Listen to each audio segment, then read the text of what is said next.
speaking on the issues that impact. This is the Patrick Henningsen Show on TNT Radio. Ladies and gentlemen, welcome to the program. I'm your host, Patrick Henningsen. We're live and direct for the next 2 hours here on TNT, Today's News Talk. Thank you so much for joining us. And a big thank you to everybody in our TNT chat community. We see you guys piling in there. We see the numbers growing day by day as we move into this new time slot here on the network. We really appreciate you guys, especially everybody in Europe and the UK. Because we're on a later time slot, we realize we've had to migrate some of our listeners and viewers over, and really appreciate the positive feedback we've gotten from a lot of you. It means a lot to us. Keep the messages coming in the chat room and via email as well. Now, we have a powerful show today. We've got a lot of important stories that we're going to cover.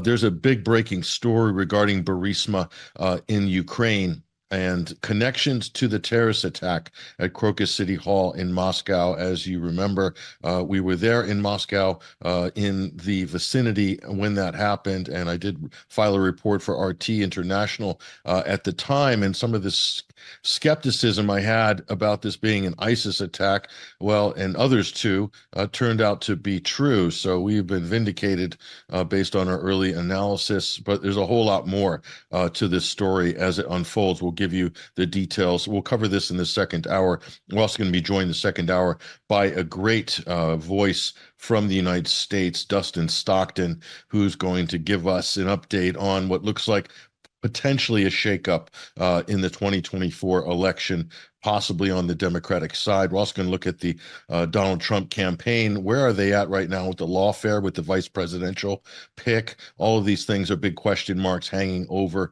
that side of the election. We'll see what happens. The results of this, nobody quite knows how it's going to go. All we know at the moment is this is one of the most bizarre election cycles in modern history in the United States. So looking forward to catching up with Dustin from America Mission. He'll join us in the second hour. In the first hour, we're going to get right to it.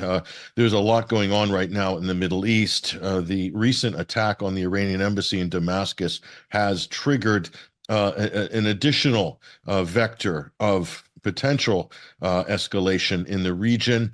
That is when Israel attacked the Iranian embassy in Damascus, and Iran has promised to retaliate, but only at a time of its choosing. And when it decides to do that and how it decides to do that is really up to the Iranians. However, there are recent reports of communications with the United States, back-channel communications with the U.S. between Tehran and Washington about what they expect from the situation in Gaza and what happens there in terms of, is there going to be some kind of a sustainable ceasefire? That's going to determine whether or not Iran retaliates directly against Israel for what they have done, effectively hitting sovereign territory. Embassies and diplomatic facilities are regarded by the Vienna Convention as sovereign territory, lest we forget, although some seem to have forgotten, or maybe these rules and international treaties don't apply to some actors in the international system, namely Israel, with the backing of the United States. Now, to talk about the current situation and try to put this into perspective and get some important details, I want to welcome onto the program veteran journalist from the Middle East, Leila Hatoum, joining us from Lebanon. She has also been to the front lines in southern Lebanon, so she is extremely familiar and adept at what is going on. She'll share some of her observations and her analysis with us right now. Leila, welcome to the program. Good evening, Patrick, and thank you for having me back over here. I'm loving this new time slot. It gives me time to prepare. I know you're very busy during the day. I know you do a lot of work on the ground in the region, so we really appreciate your time, Leila. And how have things changed in the last week? This attack on the Iranian embassy in Damascus can only be viewed really as a provocation. It is really stepping over a major red line in terms of precedent. But is this a provocation that Israel expected a retaliation for, or is this just recklessness on the part of Tel Aviv? What's your view on this? The thing is, things have changed drastically since the Israeli occupation's airstrike actually against the adjoint building to the to the Iranian embassy in Damascus.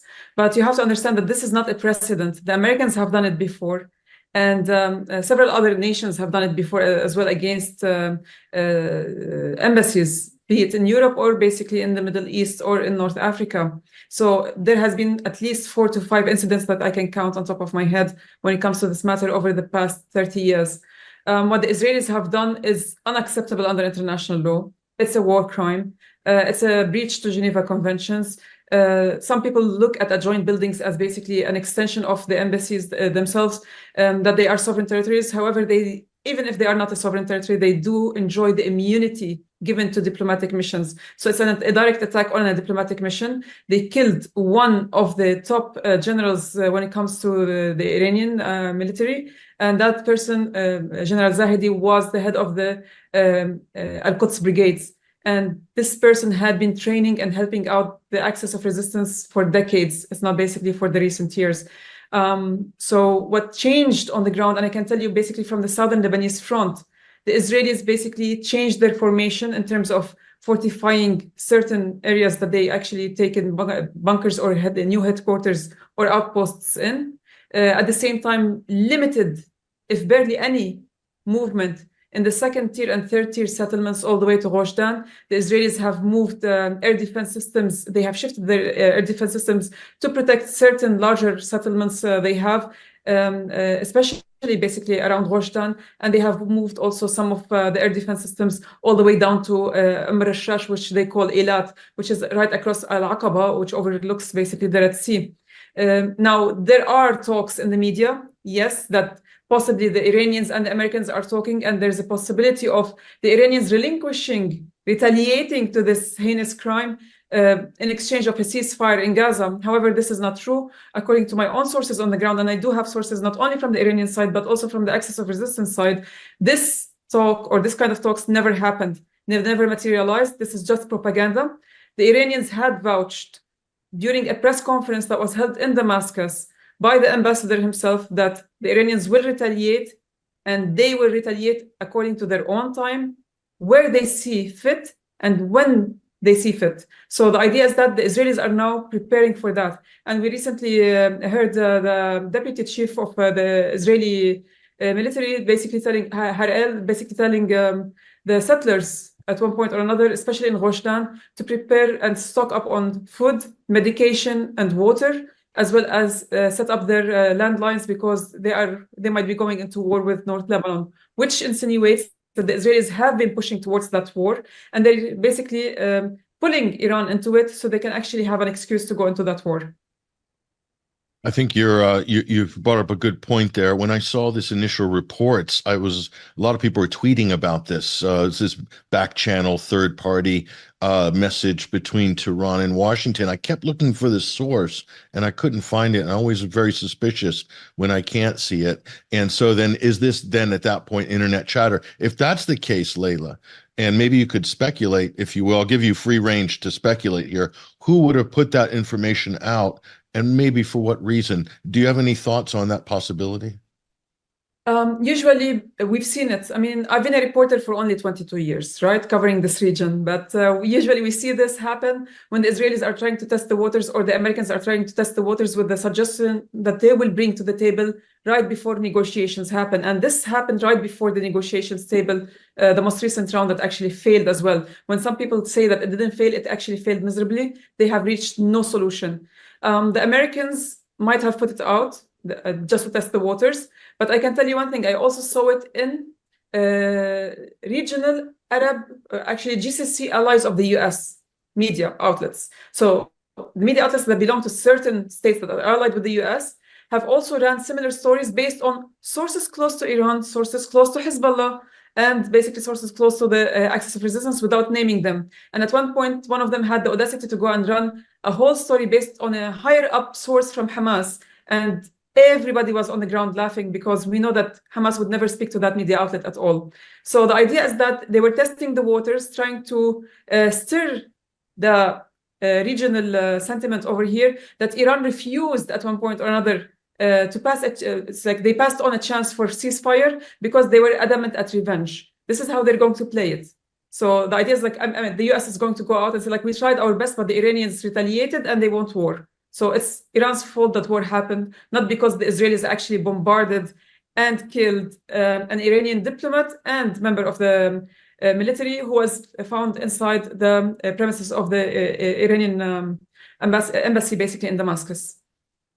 The danger, of course, just with this move, attacking a diplomatic facility or a property like that, is that lawlessness basically ensues in the international community. And just a few days after that, the Ecuadorian authorities raided the Mexican embassy where the Ecuadorian former vice president was taking refuge. It's caused a huge international incident, and they can just point to Israel, or they can point to Britain abducting Julian Assange out of the Ecuadorian embassy and say, hey, these rules no longer apply. This is the danger, of course, as we're getting into this area here. But more than that, with regards to Israel, it's kind of accepted, Leila, that they're in a very desperate situation on so many different levels, tactically, strategically, politically.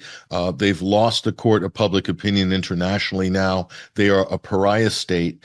And Benjamin Netanyahu, clearly his mandate only extends as far as there's a war going on.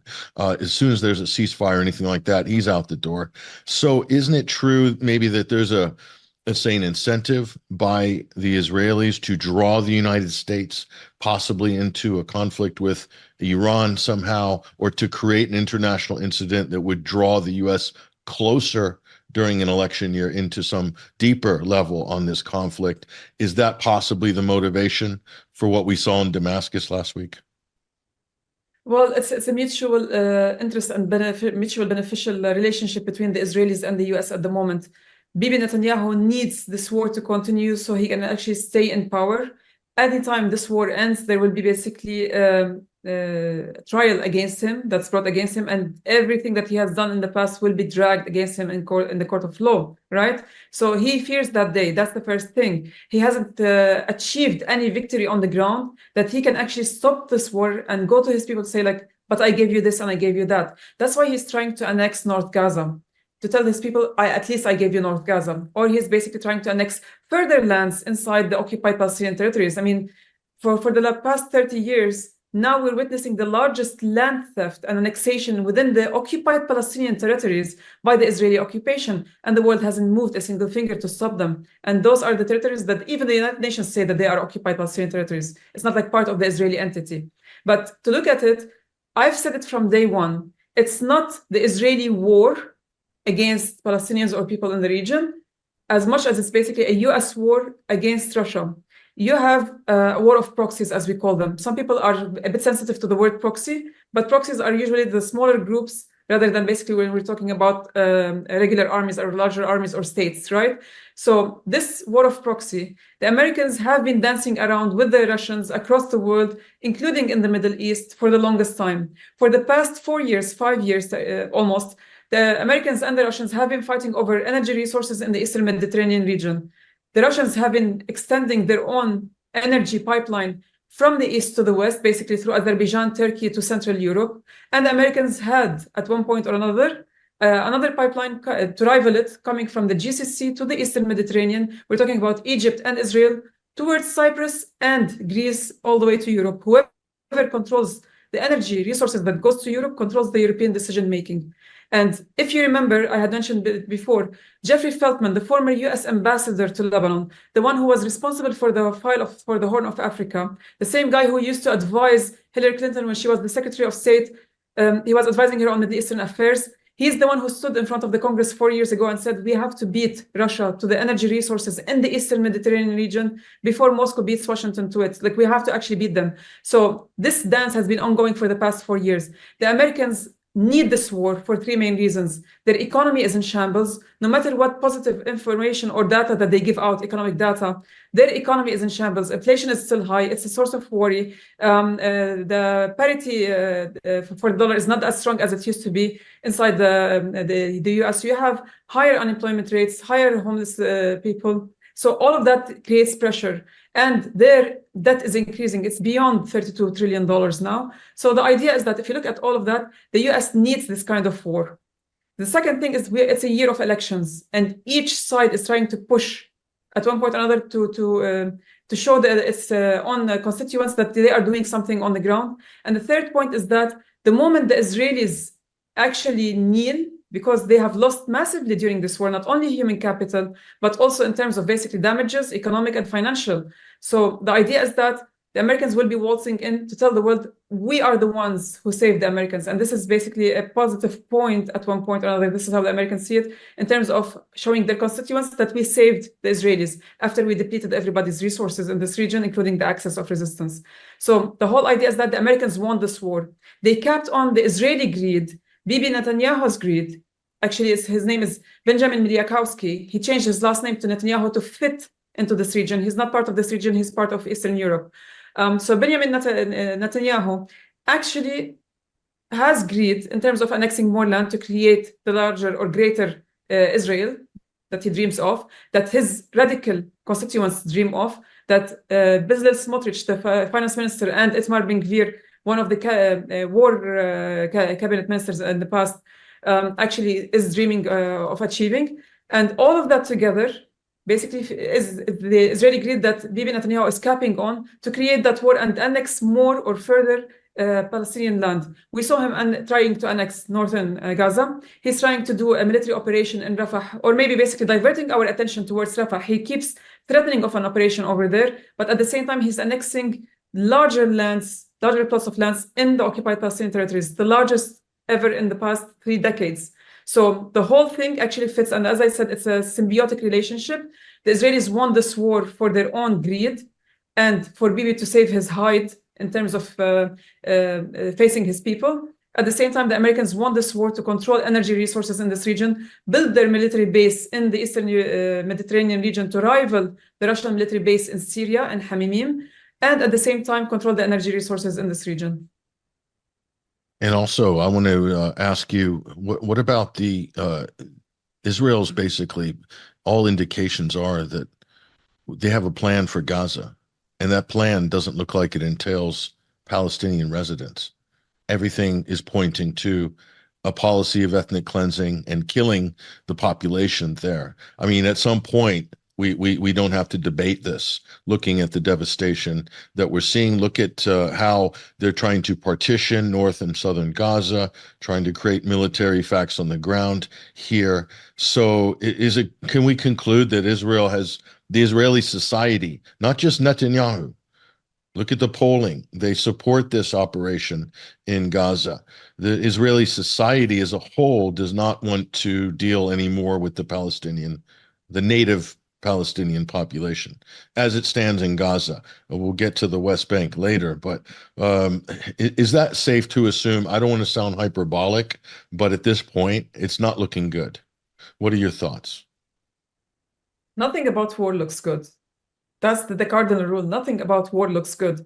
But in terms of polling, you shouldn't be trusting anything coming out from the Israeli media at the moment, because they are under heavy editing by the Israeli military itself. They passed a law about 6 to 7 days ago, if you remember, that actually puts more censorship on the Israeli media. They cannot put out anything that has to do with this war without it passing through the scissors of the military. And at the same time, the military itself had been imposing this kind of censorship since December, since basically before Christmas 2023. So for the past 3 months and a half, 4 months. If you look at it this way, you cannot trust the polls that they give out. I know for a fact from my contacts behind enemy lines that there's a massive divide among the population in Rojdan, at least, which has the largest constituencies in terms of the ones who have the financial powers in the Israeli entity. They are divided when it comes to the current government and the war in Gaza. They don't want to see further war. They have been hurt by the attacks not only from the northern front, from Hezbollah's side, but also from southern Lebanon, but also from the Iraqi resistance, the Islamic resistance in Iraq, who had been sending basically their drones over to Gaza. They hit Netanya and other areas as well, and Ascalon and Ashdod, among other settlements. So they are fed up with that. The ones who are actually pushing for that war are the radicals, mainly the armed radicals, not only basically in the settlements around the Gaza enclave settlements, but also in the occupied territories, the illegal settlements found there. We're talking about 900,000 radicals who are heavily armed to the teeth by Itamar Ben-Gvir and other radical ministers. So those are the ones who control the polling at the moment in terms of the numbers they want to put out or not. So I don't trust their polling. They are heavily divided when it comes to them being a society. That's the first thing. But you are 100% absolutely right when it comes to ethnically cleansing the land.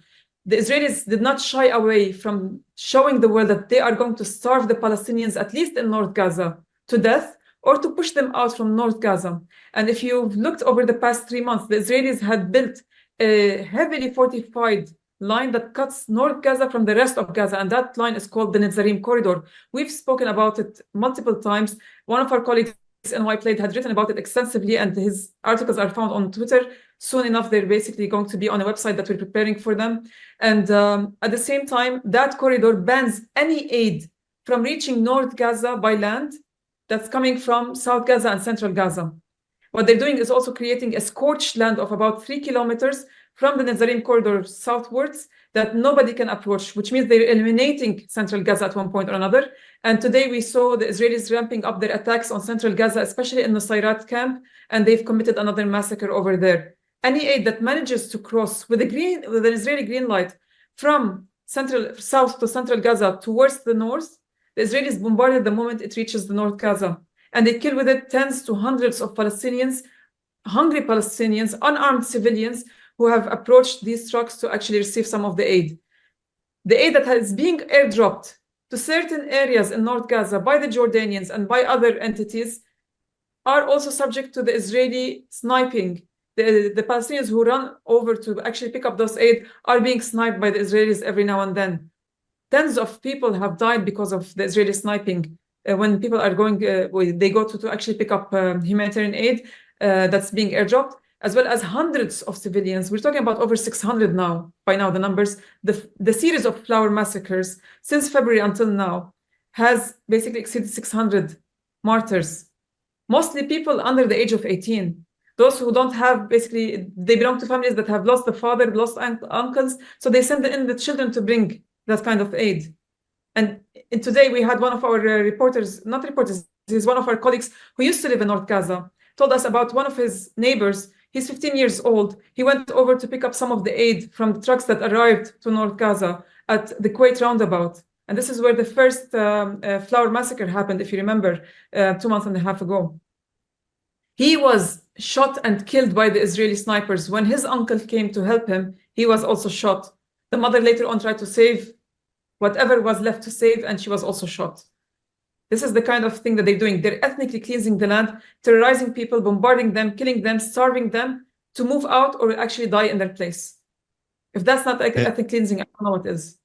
And I might add, everything that you're saying, much of it has been caught on camera, and those videos are publicly available. So this isn't like, anecdotal reporting or anything like that. This is absolutely factual. So it seems like then North Gaza, in terms of the Netanyahu government, the regime, this is a big prize. They have to show that they have cleared out North Gaza and that they are in total control of it. That seems to be a short-term strategic, political, if you will, prize for Netanyahu and the Israelis. It's not only North Gaza. This is where people get it wrong. The Israelis have already annexed more than 17% of the Gaza Strip by taking around the whole peripheries. They have created a buffer zone, a military buffer zone around all of Gaza, all the way from north to south, around the peripheries, from north eastwards to southwards. And this strip of land amounts to 17%, and it's even more than 17% if you actually also count the Netzarim corridor that they have annexed and dividing basically the North Gaza from Central Gaza. So they have already taken that land. And when the Israelis tell you that, oh, we withdrew all of our troops from the ground and we only left 1 battalion, this is not true. They repositioned their battalions to the annexed territories. So they are, in fact, still inside Gaza, and they continue to bombard it by airstrikes and through that battalion.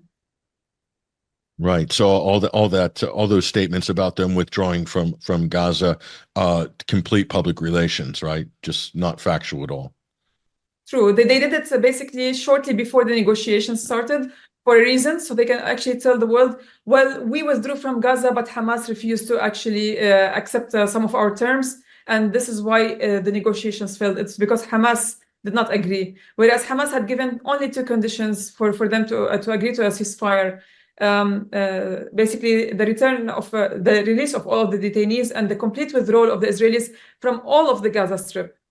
The Israelis until today have refused to comply with any of those two demands. And you have to understand that the Israelis have ramped up their detention of Palestinians, not only from Gaza, but also from the West Bank, from the occupied Palestinian territories. We are now approaching 10,000 detainees. Hundreds of children and women are being detained also by the Israeli occupation forces. God forbids what they're doing to them. We've seen cases of rape, sexual harassment, torture happening over the past 6 months. And I'm not talking about basically the past decades. These are all documented. So I feel sorry for the kids who are 8-year-olds and 10-year-olds and 12-year-olds who are being detained by the Israeli occupation forces. For what? For what? Why would you detain an 8-year-old child? Well, you have an authoritarian regime that's now paranoid about any dissent, any opposition, and there's going to be plenty of opposition now that people have witnessed what's happened in Gaza for 6 months. So they're in an absolute conundrum that is not a winning. It's not a winning equation for Israel, but it's especially bad for the Palestinians who just don't have anybody really to defend them in this particular situation. We're going to talk about this and more, and I want to go to the bigger geopolitical questions as well. We're here with veteran journalist Leila Hatoum, based in the Middle East. We're talking about Israel, Palestine, Gaza, Iran. We're also going to talk about U.S. and Russia. As Leila said, there's a proxy war going on. We'll discuss that too on the other side. I'm Patrick Henningsen. This is TNT, today's News Talk. We'll be right back after these messages. The net zero con will leave millions of citizens dependent on state handouts. It isn't a theory, it's an agenda. There is no climate emergency.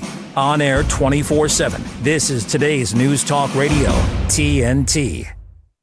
Welcome back, folks. Welcome back to this live broadcast. We're still in hour number 1 here at TNT, today's News Talk. This is the Patrick Henningsen Show. This is Tuesday. We appreciate your listenership, your viewership, and a big thank you to everybody in our TNT chat community. I see some familiar faces in there. Great to see some of the usual suspects. So we'll be watching the chat room later in the show.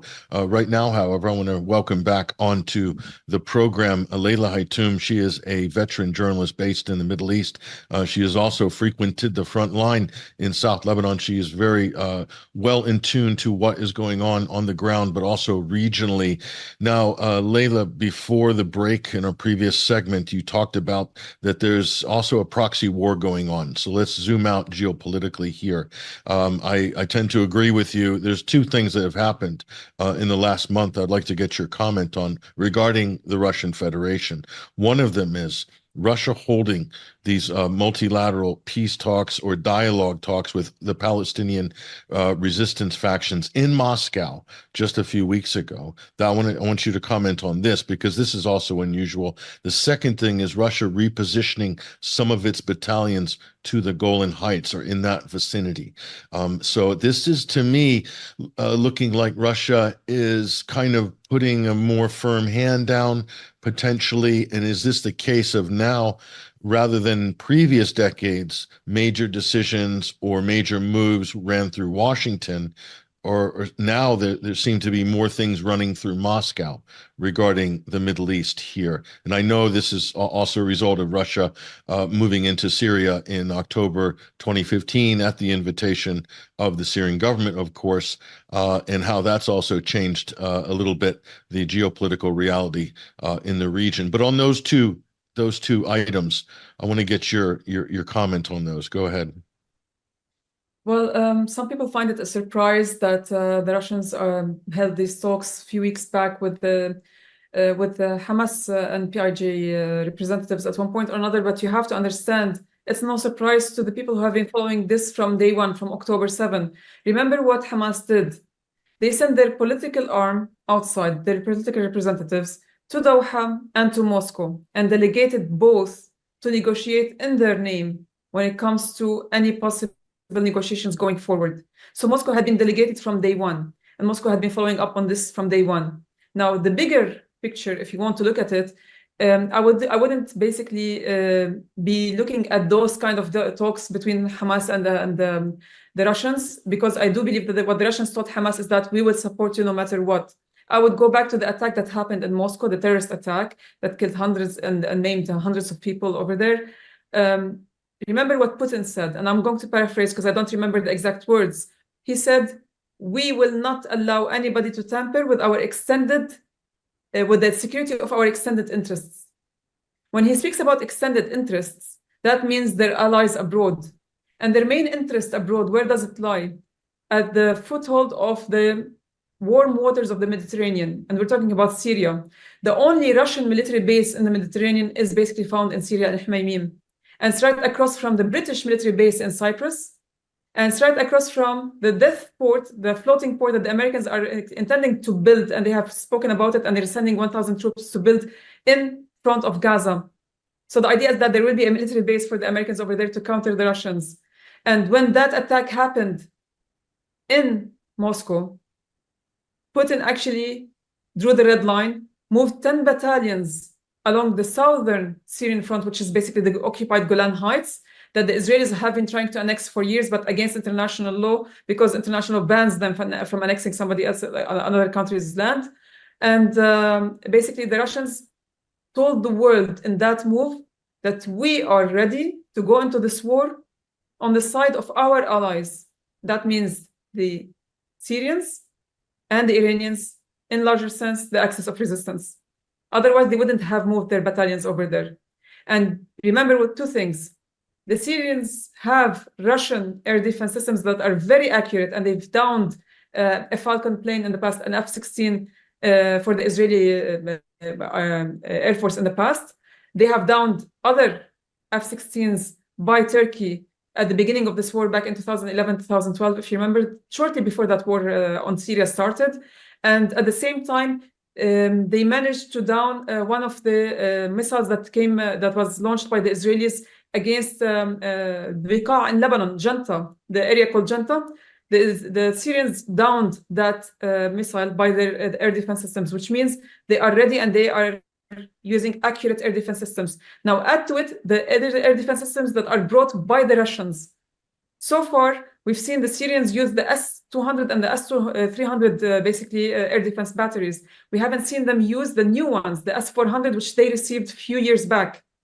Where did these go? Nobody knows. At the same time, Hezbollah showed recently by downing a multi-million-dollar Israeli drone over South Lebanon, using basically an air defense system that nobody knows what kind of missile they used. So there's also a big question mark over here. Are the Russians giving air defense systems to other axes of resistance, the Lebanese at one point or another? Nobody knows. So the Russians are defending their extended interests, which is basically the Eastern Mediterranean, their interest in that region. And they're defending it against the US axis, which includes the British and the Israelis. And this is where basically Iran enters. Iran is one of the allies when it comes to Russia, and they can attack from another side. There are the Yemenis. And this is why we saw basically the Russians and the Chinese going over to talk to the Yemenis. There were talks at one point or another that they could possibly also extend them air defense systems. Imagine now the Yemenis with air defense systems. I mean, like with the $5,000 missile, they managed to drown billion-dollar ships and basically multi-million-dollar drones. So you can imagine what kind of damage they can do to the American and the British military or Navy, basically in the Red Sea and in the Arabian Sea as well.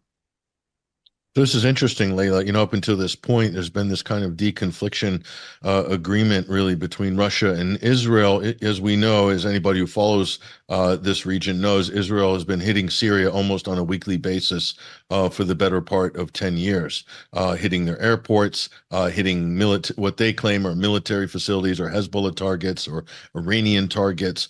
And Russia seems to be tolerating this so long as Russian assets aren't touched in these attacks by Israel. But as this conflict geopolitically extends further and into Russia, as we saw in Moscow, as you're insinuating, then the rules change a little bit, don't they? And then the interests change too, and maybe the security envelope might be extending as well, as Russia sees this as an existential issue, rather than just something for its partners further afield.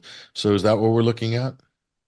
Well, the thing is, in the past, it was the Israelis versus the Syrians rather than the Israelis versus the Russians. Now it's basically the Russians versus the Americans. The whole dynamics of this war has shifted and changed. And don't forget one thing, there was no deconfliction between the Russians and the Israelis. There was an agreement to a certain extent. If you don't fly over Syrian territories, we're not going to touch you. And if you want to fly over there, you have to coordinate with us, which means basically we will be coordinating with the Syrians, and the Syrians can shoot you down. That's why most of the attacks that the Israelis have carried against, or the airstrikes that the Israelis have carried against the Syrians, happened from across Lebanese territories or the occupied Golan Heights. They fly over South Lebanon. From across our shorelines, they launch their missiles against Syria. And the same thing, they do it from the northern side of Lebanon as well. But they rarely go over Syria with their airstrikes. They strike Syria from Lebanon. Why? Because if they know if they fly over Syria, they will be downed by one of those sophisticated air defense systems. So what do? The Israelis take the whole Lebanese population hostage, human shields in terms of fighting the Syrians. The Syrians cannot retaliate over Lebanese territories to basically shoot down the Israelis, because one of those missiles might hit one of the Lebanese towns and kill Lebanese civilians. So the Israelis are taking the Lebanese population as hostages. At the same time, so long as you said, the Israelis don't target Russian assets or interests, the Russians will actually not fight with the Israelis. They will keep it as Syria versus Israel fighting each other. Whereas Russia would be basically fighting on the ground against ISIS and everybody else, like from the radical groups that were supposedly at one point, or allegedly at one point or another, supported by the Israelis and the Americans. And I'm not going to say allegedly anymore, because ISIS never apologized to anyone in the past. They only apologized to Israel for attacking Israeli troops. They said, oops, by mistake. That tells you one thing, that ISIS basically are in league with the Israelis. But let's put that to the side. The current fight that has expanded touched Russia at heart in Moscow.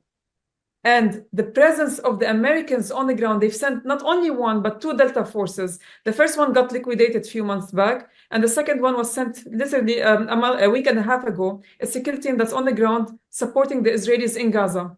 And those are the ones they were sent in to try to find Yahya Sinwar and other basically Hamas officials and PIJ officials and kill them and try to retrieve hostages. But I highly doubt that they want to retrieve hostages as much as they want to kill and assassinate the resistance in Gaza, the leaders or the leadership of the resistance on the ground in Gaza. That's one thing. The Americans are also building their own floating port. This threatens the extended interests of Russia in the Eastern Mediterranean region. And I'm talking about basically the Russian military base in Hmaymim in Syria. So that's when basically the Russians have to make a move. And their first move to actually deter any escalation of in the situation is to tell the Israelis, we are ready to basically engage in full fight against you. And here you go, we have moved our 10 battalions to the Golan Heights. Try to do anything. It's a message actually not to the Israelis as much as it's a message to the Americans that we are ready at any point to take part in that fight. So if the U.S. are building this pier at this sort of the midway point of where northern and southern Gaza meet, and they're going to be stationing troops there, they're going to have military assets there. Do you think this is also the U.S. going between Hezbollah and Israel? In other words, in a way, this kind of, from an Israeli point of view, protects them a little bit to move a big U.S. set piece in there, because as we know, Hezbollah has the missile range to hit Israeli military assets that are parked or encamped around the Gaza Strip, if they so choose to. They have the range and the capability to do this. But with the Americans in there, that potentially might deter Hezbollah in the future if this conflict expanded. So two things. Is this a move that looks like it's portending a expanded conflict coming in the future? Or is this a move? Is Israel using the United States? I know the U.S. has its own interests as well, but is in a way Israel kind of using the U.S. here to deter Hezbollah possibly? What do you think? I highly doubt it. I mean, if you think about it, Hezbollah has missiles, long-range missiles that exceed 400 to 500 kilometers.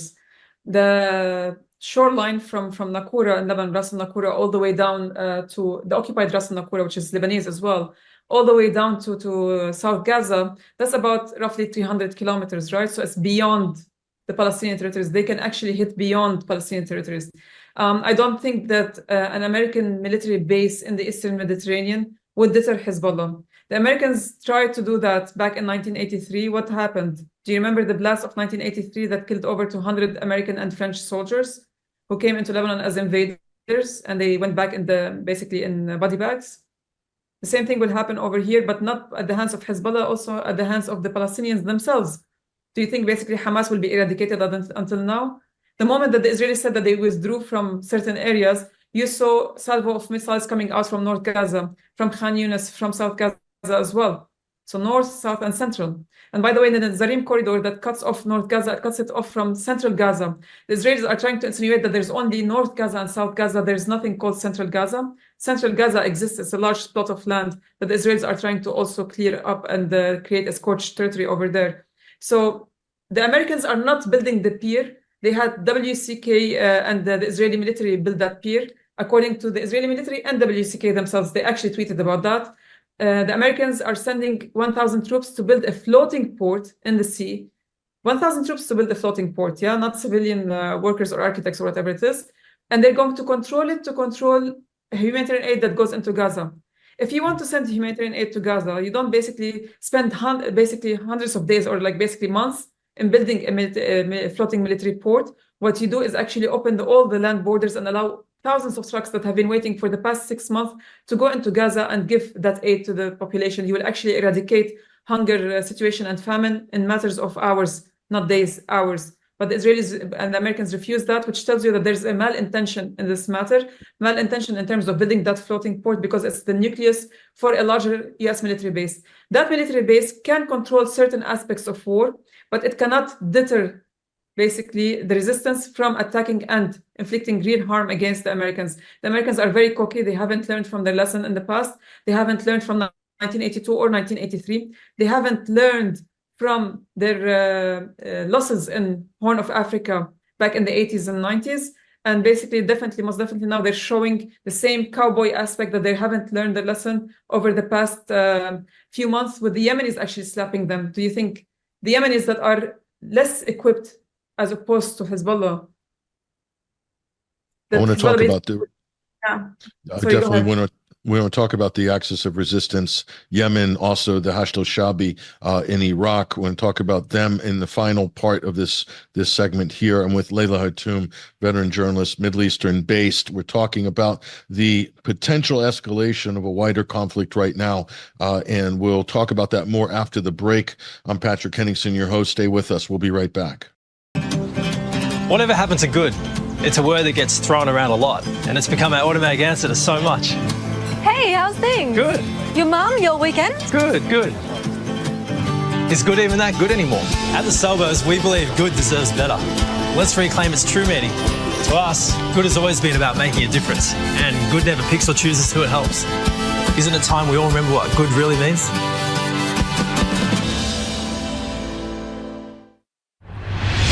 Patrick Henningsen and TNT. All right, folks. All right, we're back. Final segment of the first hour of this live broadcast here on TNT, Today's News Talk. I'm Patrick Henningsen, your host. Thank you for rejoining us. I'm with Leila Hatoum. She is a veteran investigative journalist and reporter on the ground in the Middle East. And Leila, before the break, we're getting into talking about the axis of resistance, where things are right now. Now, with that sort of incident that allegedly happened in Jordan with the death of U.S. servicemen, that was a few months ago. That led led to a U.S. Reprisal attacks against targets against the Islamic resistance in Iraq, and also PMU or Hashd al-Shabi units as well. Things have been quiet on that front ever since then, but we do see a report recently of the Islamic resistance in Iraq saying they're ready to train or possibly equip resistance fighters in Jordan. So there are some things on the periphery here. Just bearing in mind what's happened with the Iranian embassy, and things are kind of in a waiting mode at the moment. Do you see things on that side with Iraq and also Yemen? What are your thoughts on those two areas now before we wrap up this segment? Go ahead.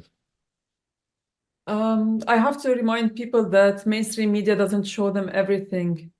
Less than a week ago, actually a few days back, the Islamic resistance in Iraq carried multiple attacks using attack drones that reached not only Eilat, in the Israeli entity, but also deep inside to Ashkelon and Asdod and other settlements inside Israel. They managed to inflict harm. They said that they have targeted one of the main energy ports or run by the Israelis at one point or another, and the Israelis did not deny it. Those attack drones managed to fly without being detected by the radar system or the Iron Dome, and this was a success. Most recently, we were talking about yesterday, there was a drone that was downed at one point or another by the Israelis, and they claimed they were actually rejoicing. For the first time, this was hilarious. The Israeli military was rejoicing that they managed to down one of the drones that was coming over to hit Eilat city, or Marashash. And the casualty is basically 15 attacks that went undetected, and they managed to hit their targets accurately. And then the Israelis down one drone. So it's 1 to 15. What kind of a success rate is that for the Iron Dome? It's garbage. $100 million defense system that basically can down one of 15 drones. Come on, give me a break. They couldn't even detect the other 14 drones or 15 drones. So the idea is that the Iraqis continue to fight on the ground, but it's not reflected in the media. What you get is basically there are attacks, there are sirens happening, and later on you have a statement from the Iraqis. The Israelis try to do a hush-hush in the media, and nobody talks about it anymore. But we do have these documented incidents, and we do have the statements that were issued by the Islamic resistance in Iraq. So they never stopped. And the attack that happened basically against the Americans in Jordan, they actually, the Iraqis, it was, if I remember correctly, it was on January 27th, because I was in Jordan at the time. And the Jordanians didn't say anything at the beginning. The Iraqis said that they targeted the Americans while they were over the Syrian territories coming back from a Tanaf military base. And you have to remember, the Iraqis are the only ones who managed to kill American soldiers so far. 5 at the beginning of this war, that the Americans later on claimed that they basically died in a helicopter crash, routine flight over the Eastern Mediterranean. And then 3 more during the attack on January 27th, on basically the mission that was coming from At-Tanaf towards the Jordanian territories. So that's one thing. They haven't stopped since then, despite the fact that the media tried to show something else. When it comes to the Yemenis, they continue to do, basically these people have not shied away from continuing to attack any ship that serves the Israeli entity or is taking merchandise to the Israeli entity or is protecting the assets, the Israeli assets or the Israeli entity. That includes American and British ships. And you have to understand that the Americans drew first blood with the Yemenis. They were the ones who attacked the Yemenis first. It's not the other way around. The Yemenis were not stopping American ships from passing unless they're going to Israel, to the Israeli entity. So the Americans came in and bombarded the Yemenis, and this is how they drew first blood. 2 days back, we saw 7 consecutive attacks by the Yemenis against military and commercial ships in the Red Sea and the Arabian Sea. Most of them belong to the Americans and the British. And so far, the Americans and the British have been slapped. Their navy have been slapped left, right, and center. They are now the laughing stock. Their equipment, their multi-million-dollar equipment, military equipment, are a laughing stock on the international level, in the defense sector. They have lost contracts because of that. Imagine you developing a $9 to $20 million drone with all the missiles that it holds and everything else, and you down it with the $5,000 missile. Or you have a multi-billion-dollar ship or hundreds of millions of dollars worth of Navy ship that you get to drown with one of your less sophisticated missiles. They do have torpedoes that can actually target Israeli, British, and American ships, not only in the Red Sea, but also beyond in the Arabian Sea and even in open waters of the ocean. So the Yemenis are doing their part. And this is something that the Americans didn't bank on from the beginning. They thought that they can actually hit the Yemenis. The Yemenis are already torn between their civil war and their poverty and the famine that's happening over there. Well, basically, they banked on their own instincts, as we call them. Well, this operation by Yemen, by Ansar Allah, has been very effective on multiple levels. It's also been effective on a diplomatic level because it's shut off whole routes that the United States and Israel were trying to leverage politically, geopolitically, have been completely shut down by the Yemenis. And as far as we've seen the reports, Leila, the port of Eilat is basically unusable. This is a major Israeli port. It's completely out of commission.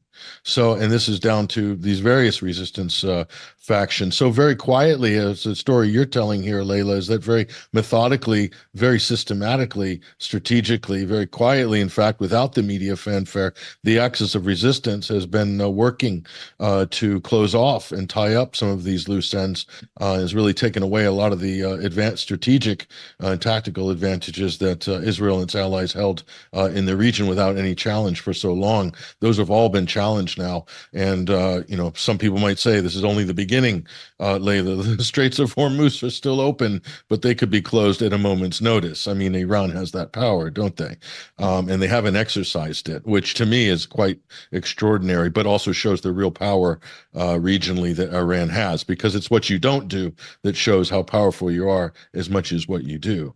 So, but Leila Hatoum, veteran journalist based in the Middle East, we really appreciate you joining us on TNT, and I encourage people to follow Leila on X, Twitter as well, and do follow her because she's also speaking on many Twitter or X spaces as well. Very informative, open public forums where the analysis is discussed, geopolitics is discussed, and updates. And we appreciate all the work that you do, Leila, as well as your great colleagues. Keep up the great work. We really appreciate it. Thank you, and I appreciate your work as well. And thank you for having me again. No, it's absolutely our pleasure. There she goes, ladies and gentlemen. That is Leila Hatoum, veteran journalist based in the Middle East. Really appreciate those updates. This is essential analysis because this is going to inform what we're going to see in the coming days and weeks in the region. And it's also going to inform us what we're reading through Washington and through Washington's allies. That's what this show's all about. We try to keep our listeners and our viewers a step ahead of what's going on compared to what you're getting on the mainstream media, which, let's be honest, it's not a lot. It's not a lot, folks. But listen, take a break here. Top of the hour news headlines coming up. And when we come back, we will hit the Burisma terrorism story as well as connect up with a great American commentator, Dustin Stockton, who's going to give us an inside track on the 2024 elections. All this and more coming up. I'm Patrick Henningsen. We'll see you in a few minutes.